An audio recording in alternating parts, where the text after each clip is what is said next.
Yes.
So, welcome everyone to today's signing ceremony for the letter of intent. Välkomna till undertecknandet av en avsiktsförklaring om samarbete inom luftförsvar mellan Sverige och Ukraina. Med detta steg vill Sverige och Ukraina fördjupa samarbetet, särskilt med hänsyn till modern flygförmåga. Dels för att in particular helping for the future of Ukraine and also develop the bilateral cooperation defense cooperation of the two countries. And this agreement will reinforce our security and deepen our cooperation and also lay the foundations of continued cooperation. I'll hand over to the Prime Minister and President Zelenskiy, please.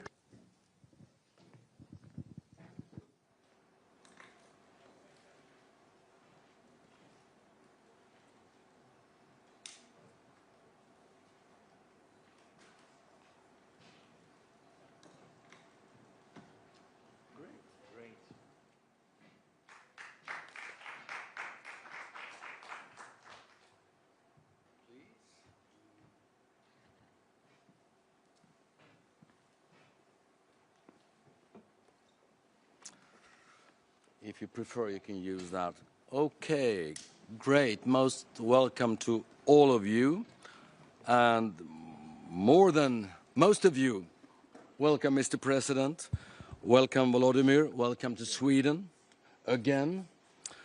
We meet here today in Linköping for bilateral cooperation reasons, and we meet in Brussels tomorrow for European cooperation. That says something about the intensity of all the discussions and all the cooperation between Sweden and Ukraine. Just a couple of hours ago, I came directly from the Swedish Parliament ahead of the European Council meeting tomorrow. And I just want you to know that as in every democracy, we have quite often different opinions about many things in the Swedish parliament, but not on Ukraine and not on the support for Ukraine. So in Sweden, we stand very united behind you and behind the Ukrainian people. I want you to convey that from the Swedish parliament. Volodymyr, allow me first a few words in Swedish.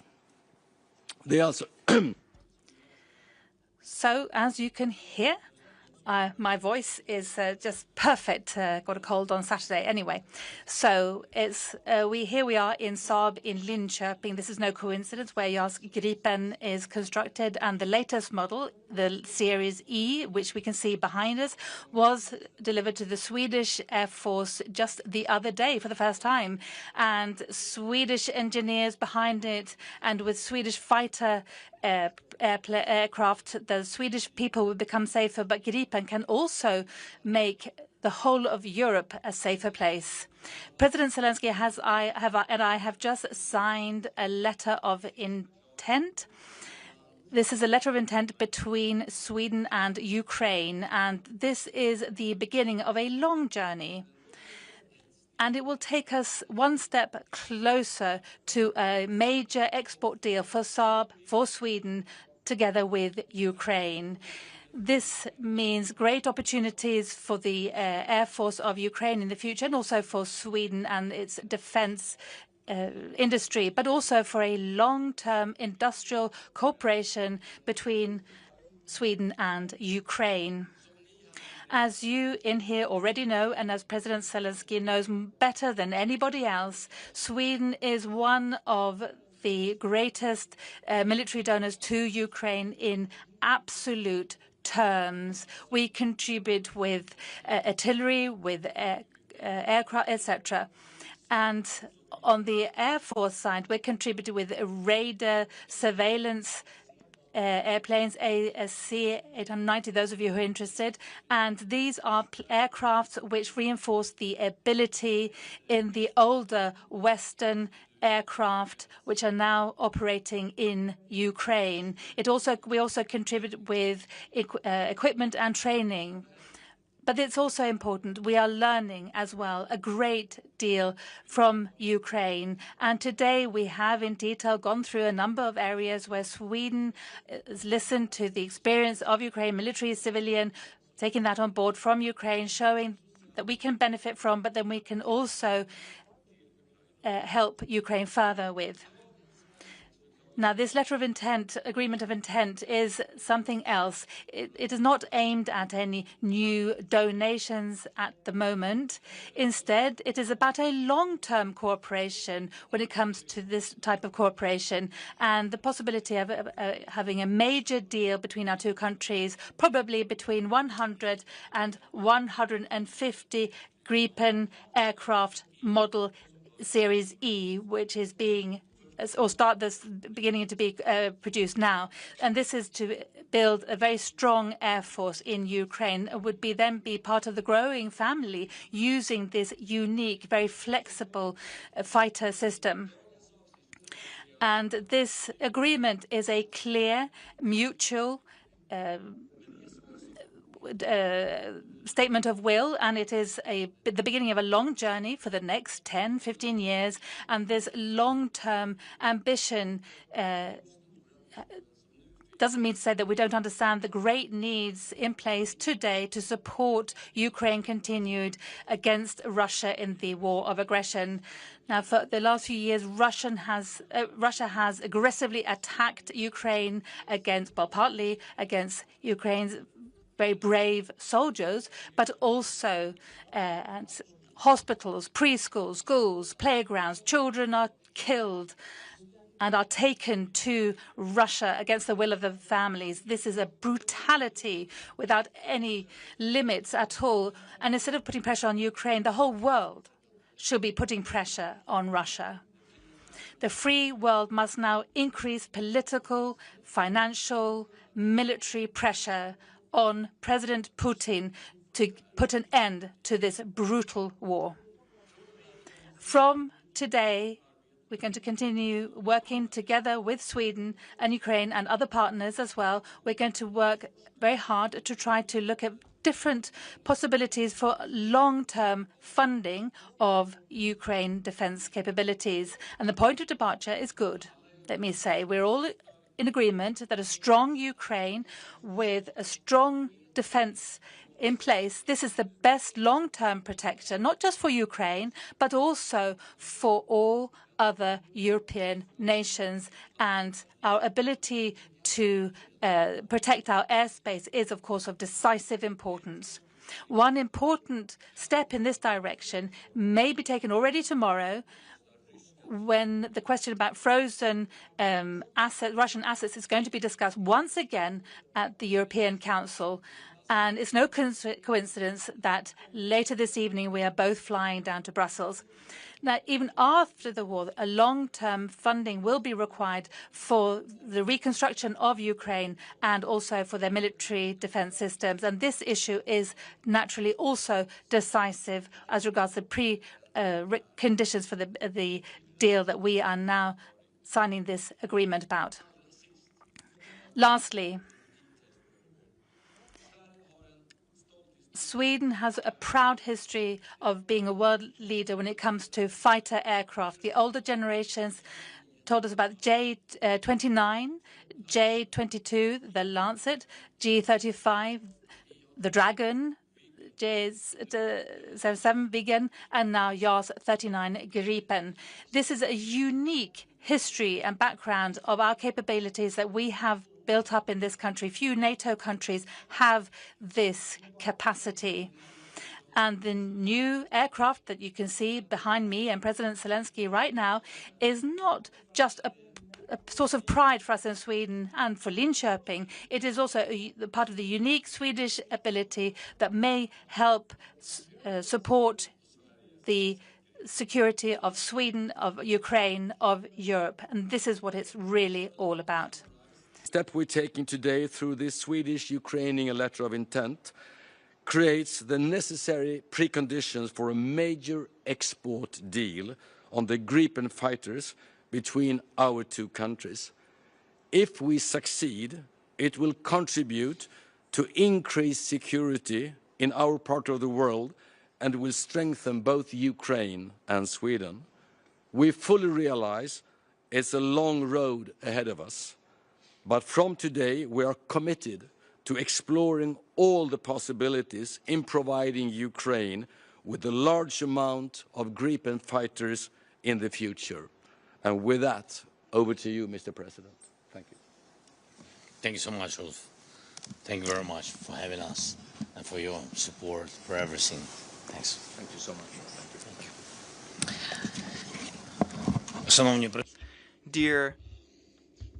Dear guests, dear Ulf, dear teams, ministers, dear Sweden, today we are opening a truly new and highly meaningful chapter in our relations between Ukraine and Sweden, and more broadly in Europe's overall security relations. Today we have the first document between our countries that opens the path for Ukraine to obtain a serious fleet, a very serious fleet of Swedish-made fighter jets, Gripens. Yes, these are excellent aircraft, strong aviation platforms, capable of carrying out a wide range of missions. And everyone sees what threats this helps protect against. Russian attacks against our state do not cease, and last night the Russians carried out yet another massive attack against our energy, against our cities, and unfortunately there are fatalities, and among them 2 children, and the youngest child wasn't even a 1-year-old. My condolences to the bereaved family. Last night alone, dozens of people were wounded by hits of Russian missiles and drones. In many regions, unfortunately, there are restrictions on the supply of energy, electricity. In the city of Kharkiv, Russian drones hit a kindergarten. Along the whole contact line with Russian forces in our front line and border communities, they get hit by hundreds of glide bombs every day, and the Russians can hit us with them solely because they have an advantage in combat aircraft over us, which is why our strategy of defense is a multi-layered defense which is grounded on many things, from air defense systems such as Patriots, NASAMS and others, to combat aircraft. Sweden has been very helpful in this, and today, as the Mr. Prime Minister has said, we have started the work to obtain Gripens for Ukraine. We expect the future contract to allow us to receive no fewer than 100 such jets. We clearly understand that this is a process. We clearly understand the financial grounding to implement this contract, which is important for us. We have discussed this with Mr. Prime Minister, with the leadership of Saab company. I'm grateful to Sweden for the readiness to cooperate on this. We appreciate our gratitude to the company Saab, which manufactures Gripen, and the company at whose facility we held today's talks. That's an honor for us. The next year we must do everything to get first real results, to do everything so that the procedures can be finalized in the near future. Procedures always take time, but nonetheless we must do everything to fill our framework agreement with full substantivity. Ukraine has already proven that it can accomplish such tasks quite fast, to train pilots, to train technical crews, to prepare the infrastructure, and now our teams must do everything so that the next year becomes the time of the more substantial implementation of our agreements, the start of usage of Gripens. Of course, we have also discussed other key issues, the energy. I have informed about Mr. Prime Minister about our main needs after Russian attacks. We have spoken about the recovery possibilities, in particular about searching the finances to have a volume of natural gas which will be sufficient for winter. The Russians are targeting our gas production, which is why import has a great meaning. We have also coordinated our positions ahead of the meetings in Brussels and in London, the European Council and the Coalition of the Willing. I have informed Ulf about our communication with America and other partners. The fact of the matter is that Russia only responds to strength of pressure, which is why we brought up the topic of long-range capabilities, i.e. Tomahawks, in our agenda with partners. As soon as Russia heard about Tomahawks, in sufficiently persuasive way, Putin rushed to turn back to diplomacy. Now Russia's desire for diplomacy has faded somewhat, and it is our long-range capabilities that can put Russia to the table in a way to truly end this war. We've discussed the situation with air defense. I thank every partner who has joined the Pearl Initiative, which allows us to procure American weapons in particular, and that's a priority, missiles for Patriots. Sweden is a member of the initiative, and I'm grateful for that. Another important direction for us and for European security overall is sanctions. We are counting on the adoption of 19th sanctions package, and this truly must stop being postponed. Also, one of the things that will truly influence the situation will be a usage of Russian frozen assets to defend against Russian aggression. We are preparing corresponding decisions. This is very much needed, and we very much count on the solidarity and support from Europe. Ukraine never wanted this war. Everybody knows that.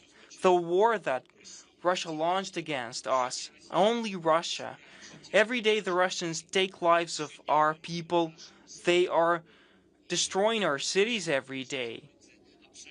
They have come to our land, and it's absolutely just that we're looking for, and we find the necessary means to defend ourselves, the necessary weapons, the necessary support, the necessary instruments of pressure on the aggressor. I thank everybody who's helping us. Thank you, Ulf, personally, and I'm very grateful to your great state that has helped Ukraine so much, and I'm sure that it will it will be historic for the Ukraine's independence. Glory to Ukraine. Thank you.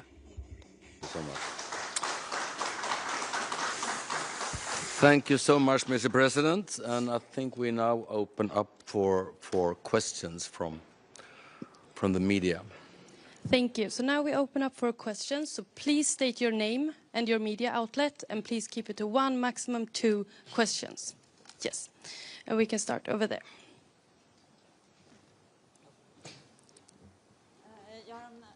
SVT, Elin Jansson, jag har en fråga till president Zelenskyy. I have a question to President Zelensky from SVT.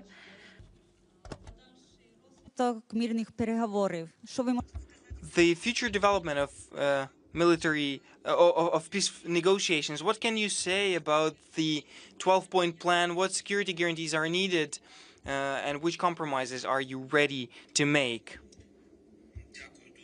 Thank you so much.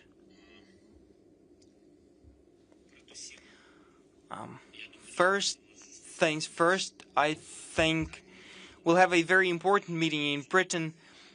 Some of the partners will be present offline. Many of the partners will join online to our coalition of the willing. It must finalize as soon as possible the security guarantees for Ukraine. That's an important element for the end of this war, because one thing is to end Russian aggression, to stop Putin and stop him personally, because it's his personal will and desire to destroy Ukraine, to destroy Ukraine's independence, to subjugate us. So we must make sure that Russian aggression will not come again, which is why we need security guarantees. We have talked about that for 2 hours with the President of the United States of America. Ukraine is ready for the diplomatic track. We support the ceasefire.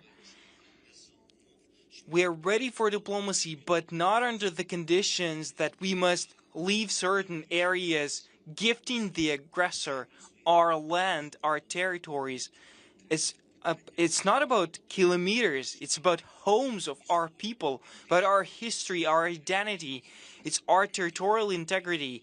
So we're ready for diplomacy, but just as I have told the President of the United States of America, the issue is that we do not see the readiness of Russia and all these diplomatic efforts that it demonstrates with their calls and meetings are aimed at delaying strong decisions of America and Europe, like introducing sanctions, like postponing diplomacy, to delay the transfer or the purchase of Tomahawks. So they just delay the decisions that constitute part of the pressure on Russia. When Russia is ready for diplomacy, you will see that. Can take TV4.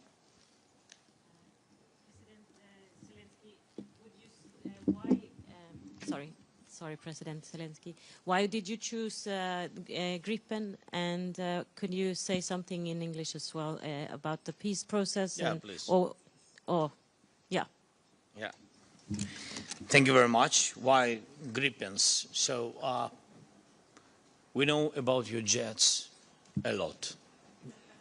I'm not sure that everything, of course, only Sweden knows everything, but a lot.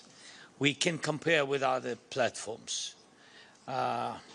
And we use now jets different from the jets what have been produced during Soviet period of time, and also F-16s, not Block 50 plus. I mean, not young, not new generations, and etc. But in any way, we are thankful for everything what we used and what has been delivered to Ukraine to support us. But if you look strategically on your air fleet, and we understand that there are the best 3 platforms: Gripen, F, and Rafales, and I don't want to open all the things, all our steps, what we need and what we'll do, but for our army, this is a priority. Gripens are the priority. That's why it's chosen by us. It's about Money, it's about how it's maneuvered, and it's about how to use it, and it's also about our country. And between us, we understand with whom we fight. And Gripens are one of the best in the world. And about the peace process? What about the peace process? What do you want to hear? What do you think about it? What I think about it? No, we don't have enough pressure on Russians, and to make a pressure. By the way, the levers and contracts and today's decisions about ERGS, all these details of pressure on Russia, because it's all about strengthening Ukraine and Ukrainian people and army, and not enough pressure on Russia. We need the decision on frozen assets, difficult decisions. It's a pity, and I hope that tomorrow we will have a chance. But we understand that it's not a simple decision. Russia will do everything not to give us possibility to have such decision, is to use money, because they understand that they need to decrease financing of Ukraine during the war. How to decrease? First, to divide USA and EU. Then to divide EU. And they've been quite successful in some steps with some countries, you know. But God bless, strong countries in EU, strong countries are together. And this is very good. So that's why they want to decrease financing. And the frozen assets, it's a decision how not to lose these important funds for Ukrainian security. Then program Pearl is important. Also, we know that Russia works with some European countries.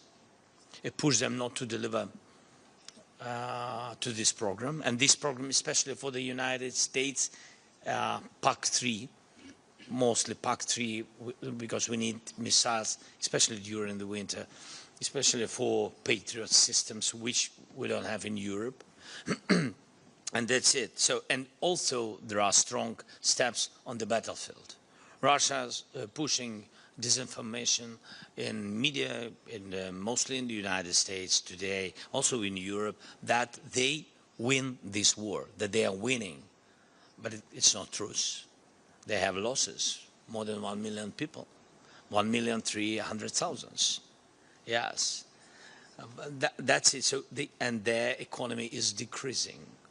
And of course, they are a rich country, and of course, they have a lot of money and funds and energy and etc. So sanctions on energy, this is also, but total sanctions, without games, real sanctions.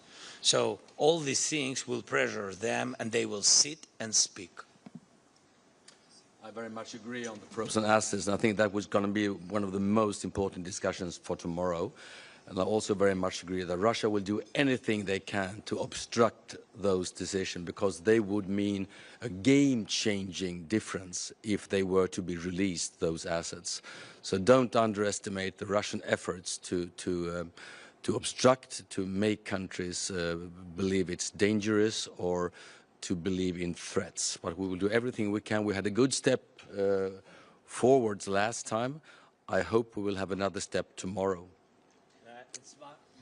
If I can, sorry. Please. I don't know the rules. I mean, we can't speak. We set the rules. Okay. So, I mean, it's very important signal to all Europeans. Don't be afraid of Russia with decision on frozen assets to some of these countries, because mostly they are on the right side of history. And I hope that they will not be afraid. Because if we have such unity as EU, Europe widely, with Ukraine, with UK, you are stronger than Russia. Yeah, that's why don't be afraid. It will help a lot. Thank you. Diane? Hello, Pia Gripenberg, Swedish Daily Dagens Nyheter. Sorry for not speaking Ukrainian. This letter of intent is for the future. If you see in the short run, can JAS Gripen be of importance for Ukraine in the short run as well? And when it comes to the peace plan that a group of European countries are preparing, that includes freezing the front line as it is now, what's your opinion about that plan, and how will you be able to get Russia to the negotiation table, please? Thank you very much. So I'm not sure that we have some, thank you. I'm not sure that we have some schedule of grievance for today, but we understand on what we can estimate, on what we can count. So, and I will not share now details of our estimation, but our teams will work on it. Of course, for us, this is important question. The second point about the plan of Europeans, there are propositions like from France, from some Europeans, and I think we understand each other, and some European countries really very helpful with it. They want to put their point of view, how it's not like a plan how to totally stop the war. It's a plan mostly about plan of ceasefire. And I know some steps of it, but we are really, we have to discuss it. It's not done. Yes, we have to discuss it. There are some propositions. And I'm very welcome when our real friends, strategic friends, and then when they propose their help, not just by the words, by steps, militarily, humanitarily, or such way diplomatically. Thank you. TT? Prime Minister Zelenskyy, first of all, I'd like to ask you, would you say that you're more or less optimistic that you will find a peace solution comparing to 1 year ago? And secondly, Kristersson, can you please elaborate a little bit on the financial solution here? You talked about a little bit about the frozen assets and so on, but how much of a help would that be?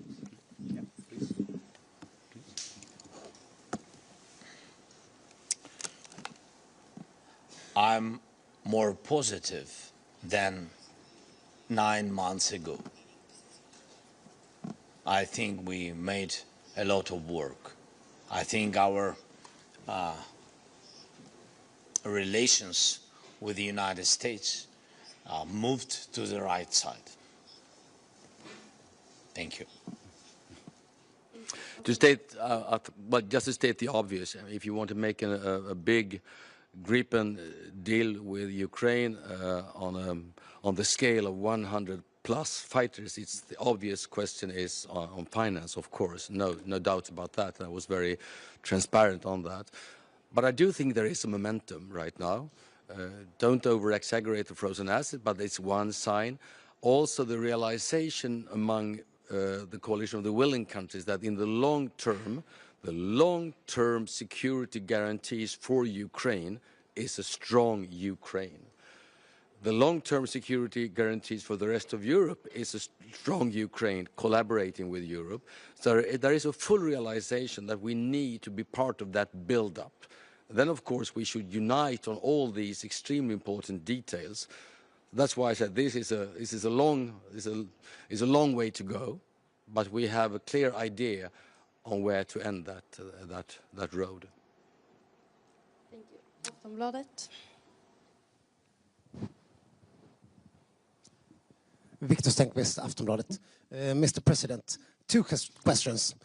Firstly, what was your reaction to the cancellation of the meeting between Putin and Trump?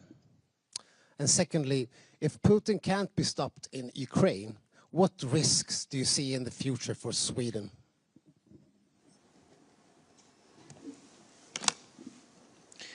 Europe will have risks. I don't know. I think Sweden is a very important part for EU, strong part, important part.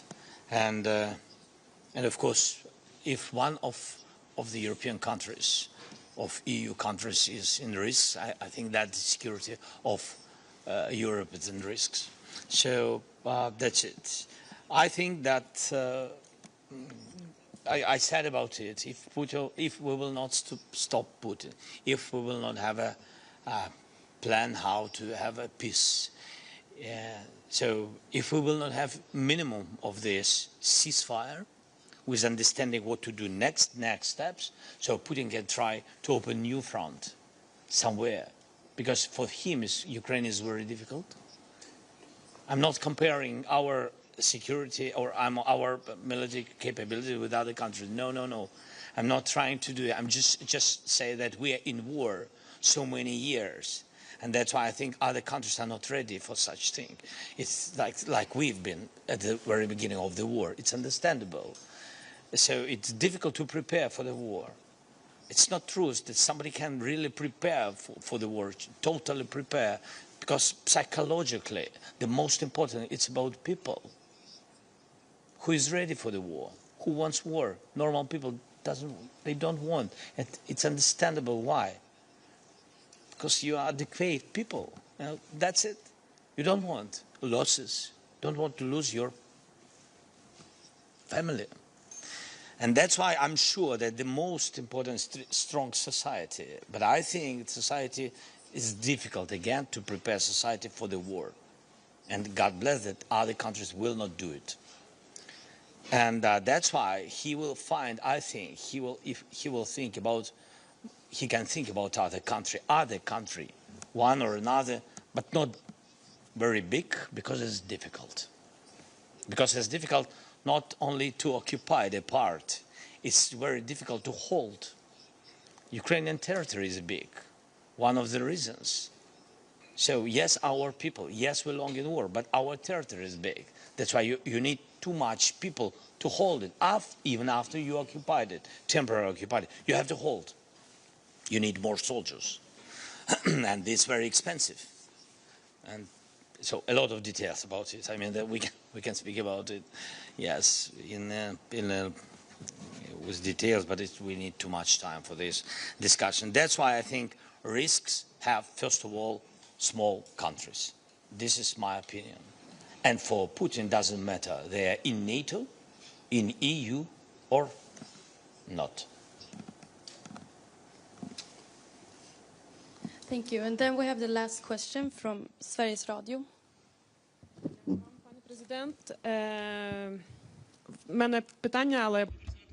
Mr. President, this is a question to both of you. As Ulf Kristersson says, this is a very urgent situation, but we can do things in the here and now. We can send old airplanes, as it were, that we have in Sweden. Is this a question that you have discussed at all? And in that case, when could Ukraine receive planes that we are not using at the moment? Well, we have said oftentimes, in fact, that we are part of this coalition discussing defense in Ukraine, and we haven't.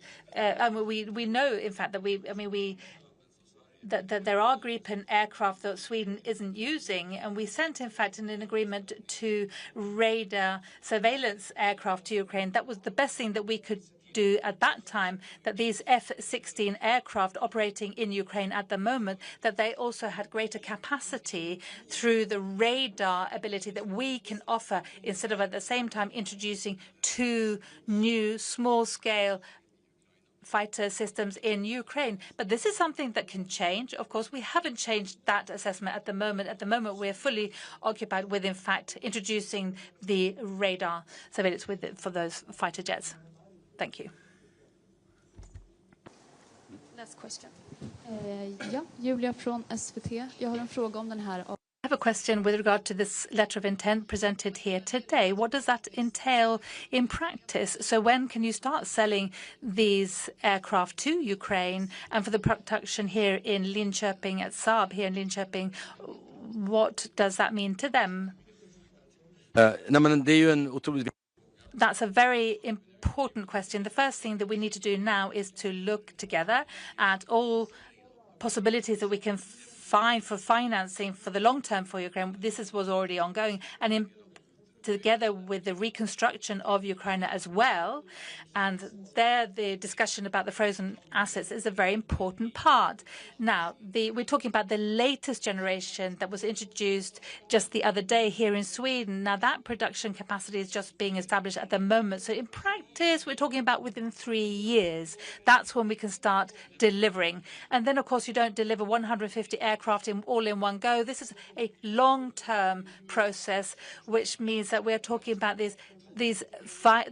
what we're talking about, the financing, we're talking not just sort of one small short period of time. This is a long period of a process. So, well, we're talking anyway about within the next 3 years for the first possible delivery that's possible. And I'm saying that, I'm not saying, I'd like to underline that this isn't something that is done in the here and now. I just like to say, but we are just showing what our will, our desire, and this is how all major projects start. In fact, to be honest, I mean, if everything had, been done and dusted, then of course we would have been too late.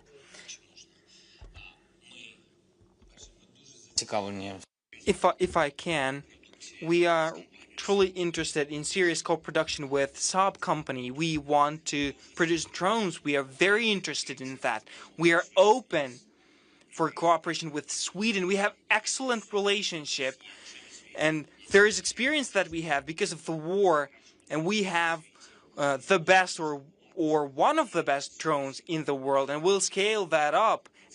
Among other things, in partnership with Sweden. This is what we've discussed with Mr. Prime Minister, with Sweden and with Saab company.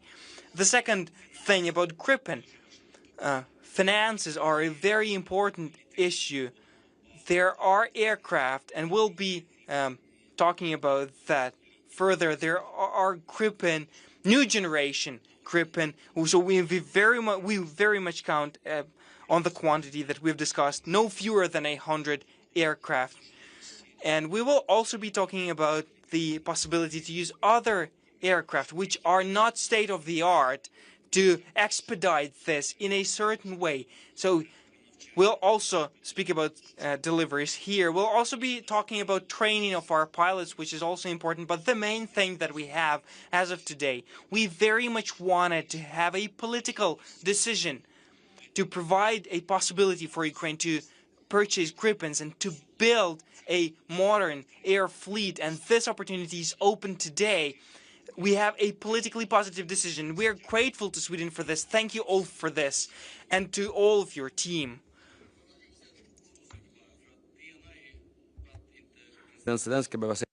Now, let me just say, President Zelenskyy, we are learning a great deal from President Zelenskyy. Drones were mentioned, civilian defense, all this, the will to defend, all of this. These are things that we have learned from Ukraine over the years. So let's not underestimate this.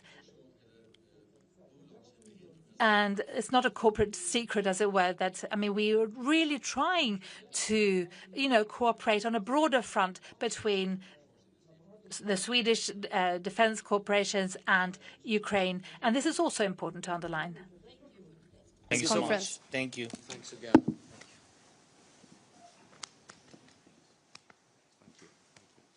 It's a beauty. It's great. Great. Thank you so much. Thank you.